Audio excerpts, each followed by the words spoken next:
Hi everyone, it's Don here from cruxterminatus.org. Just to give you an update on the Anvil Industries Black Ops Sniper Team project. People had asked to see them when they were done, so I finished them off tonight. Just going to show you the steps. It's not really a tutorial, just I wouldn't dream of telling people how to paint miniatures. So this is just me priming them with Halford's car primer.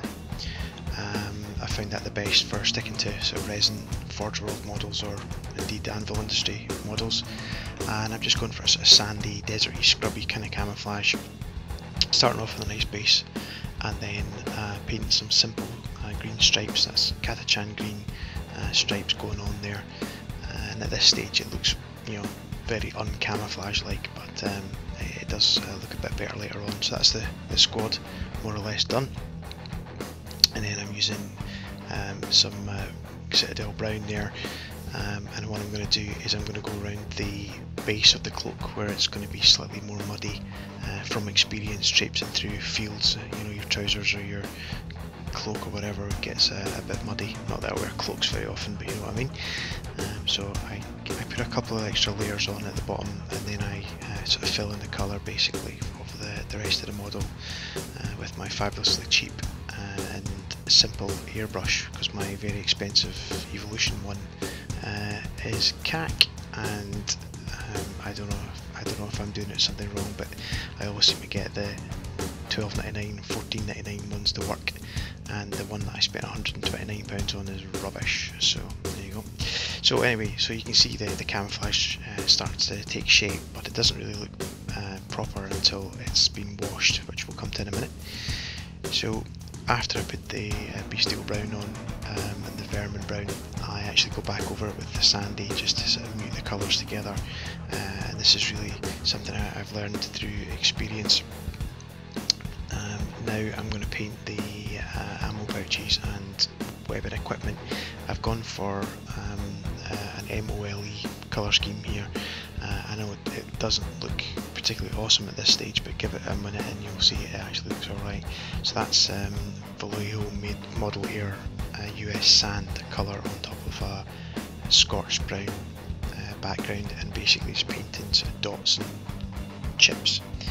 And then, because I'm not going mad, I promise you, well maybe I am, but anyway, I wash it with more of the sand coloured paint.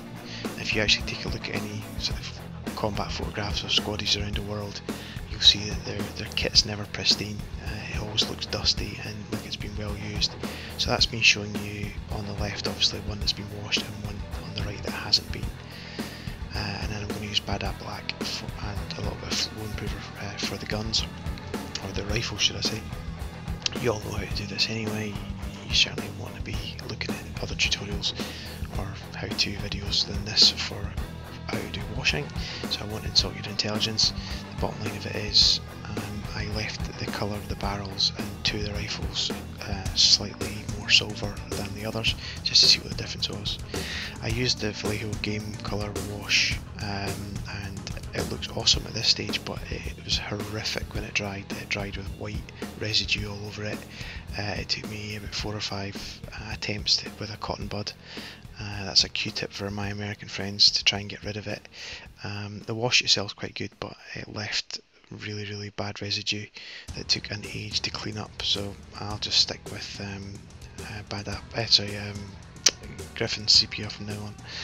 And now it's just, because it's power armour, I'm just going over the bits where the seams are, the joins are, with a slightly whitened version of the desert colour that I had initially, which was desert yellow.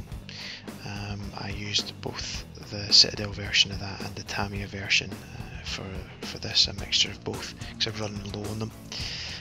And you can see me contrasting and comparing the colours of the test model that I already did. Nice angular backpack from Anvil Industries there, so good to put a nice straight edge on. I didn't overdo it, just kept it as simple as I possibly could, which is good. And that's pretty much the squad ready to go for skin painting and detail work. Not that there was a great deal of it here. You've got the choice of the 4 heads as well, or 1 head for the headless model, but I've got 2 squads of them.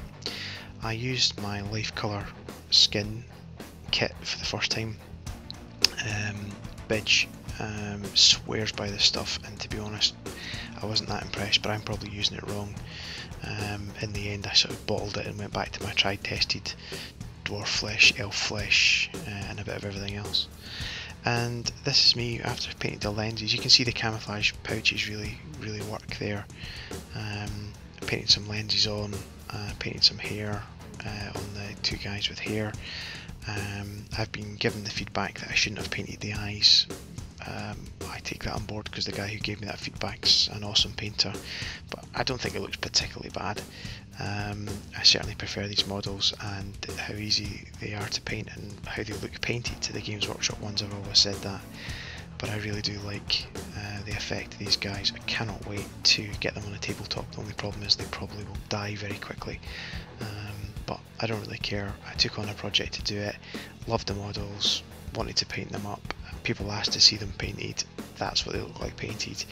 Thanks very much for watching. I hope it's been of some help, and please like and subscribe if you would. That'd be great. Thanks very much. Cheers. Bye.